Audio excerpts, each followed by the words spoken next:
eu vejo o caráter de Paulo em que ele considera os outros superiores a si mesmo. Quando Paulo vai falar dele, ele fala: eu, o maior dos pecadores.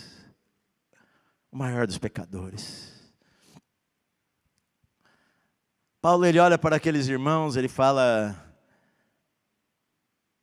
vocês devem se alegrar comigo, porque ainda que eu seja oferecido como libação, eu me alegro nisto, e vocês devem se alegrar também nisto. Porque Jesus, ele falou o seguinte, que a vida de um homem não consiste nos bens que ele possui, mas nas coisas que ele faz.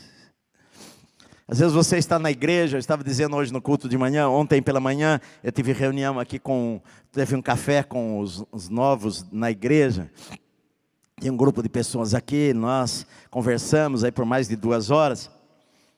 Eu cheguei cedo aqui na igreja e depois eu vi que estava tendo trabalho com as crianças aqui na sala, e eu fui lá olhar. Ali na sala, no teatro das crianças, estava tendo um trabalho com as crianças da comunidade daqui, da região, comunidade pobre, que o ônibus vai lá e traz as crianças para cá, e elas vêm, e elas recebem, tomam café, e elas recebem instrução, elas têm teatro, elas aprendem a Bíblia, elas cantam para Deus, enfim, elas são amadas. Eu vi ali alguns irmãos e olhei lá as irmãs cantando, os irmãos cuidando das crianças. E eu pensei, tanta gente fica falando na igreja, não sei o que eu faço, não sei o que eu faço. Tem tantas áreas na igreja para servir, tem tantas áreas. Nós temos missões fora do Brasil, nós temos missões no Brasil, nós temos viagens missionárias, nós temos tantas coisas aqui que acontecem aqui, que você poderia falar, puxa vida, a minha participação na igreja é sentar no banco, assistir o culto. Eu preciso procurar algo que eu possa fazer. Os irmãos vão, irmãos em asilos, cantar para pessoas idosas, vão irmãos em hospitais, irmãos fazem visitas a pessoas necessitadas, tantas coisas acontecem, e às vezes as pessoas ficam lá, acomodadas na sua vida, sem fazer nada,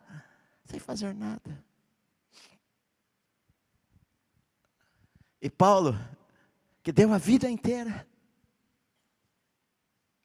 Paulo que perdeu todo o respeito que ele tinha da comunidade judaica, agora velho, cheio de marcas pelo corpo,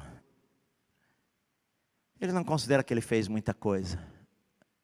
É o que Jesus falou, sabe, que a gente depois de servir vai falar, eu sou um servo inútil, poderia ter feito tantas coisas, e a vida escorreu por entre os dedos e foi embora. Pergunta é, o que eu tenho feito para Deus? Quanto do meu tempo eu tenho dado? Quanto do meu dinheiro eu tenho dado? Quanto dos meus sonhos eu tenho dado?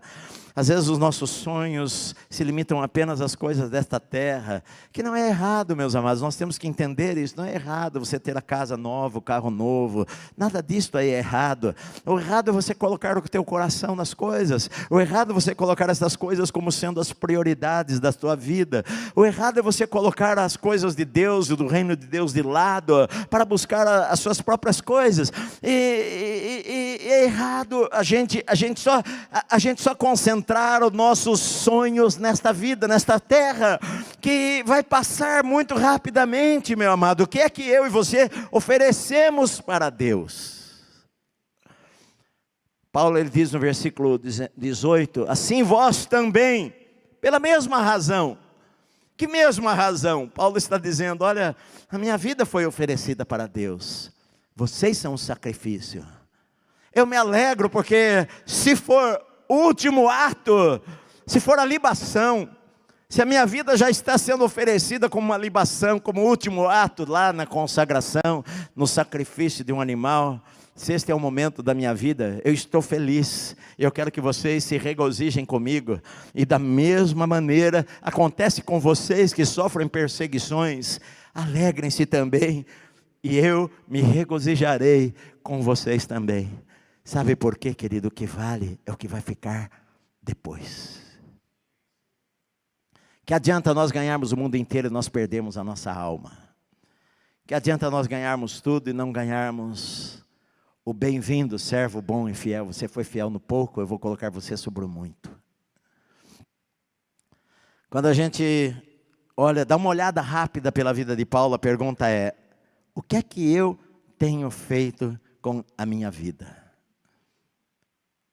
Só vou uma vez por mês na igreja,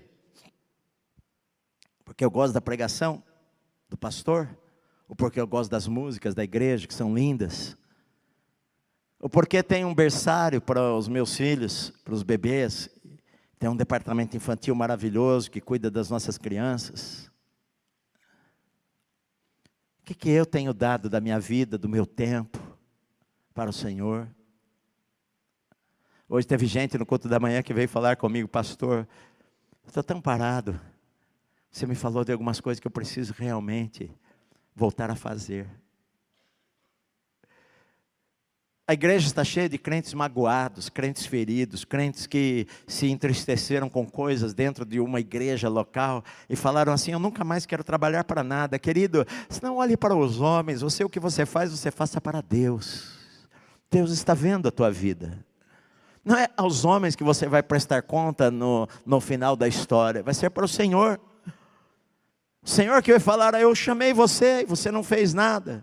Eu falei para você ajudar lá e você não foi, porque você estava magoado com alguma coisa que aconteceu na sua vida. Deixa essas mágoas para trás, deixa tristezas para trás, deixa tudo isso daí para trás que o diabo quer lançar sobre a sua mente.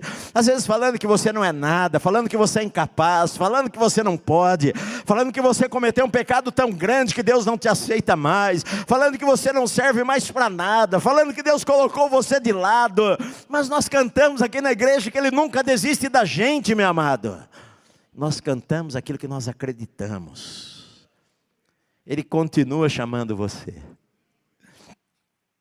Eu vivi numa época maravilhosa, na minha juventude,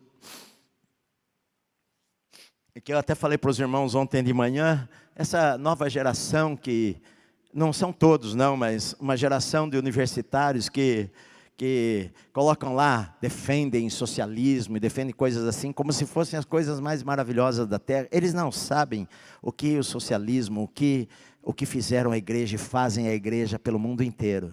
Não sabem, não tem noção disto. Falei para vocês algumas vezes, eu vivi na minha juventude, na época que era cortina de ferro, cortina de bambu. Você nunca nem ouviu falar isso, talvez, não sei se o seu professor de história ensinou isso para você. Os países fechados para o evangelho, a União Soviética, a China e tantos outros, que você não poderia entrar lá. Eu não sei se você já ouviu falar do irmão André, ele está vivo até hoje. A missão dele chama-se Portas Abertas. Eu me lembro da juventude, nós orávamos por portas abertas. Amigos meus fizeram viagens assim, para entrar em países comunistas e arriscar a sua vida, levando bíblias escondidas na bagagem, na mochila, no fundo falso de um carro, para entrar em países onde o comunismo e o socialismo proibiam de pregar-se o evangelho, e lá acudir os irmãos, levar o alimento para a igreja, levar livros para os irmãos poderem ler, a Bíblia para os irmãos poderem ler, arriscando a vida. Muitos morreram. Um bom livrinho para se ler seria Ivan. Eu tenho aqui, nós vamos fazer uma biblioteca e colocar meus livros para você ler. Quem quiser ler vai poder pegar para ler, mas tem que devolver, não pode levar para casa como lembrança do pastor. Ivan, torturado por amor a Cristo, Richard Van Brandt, deram a vida.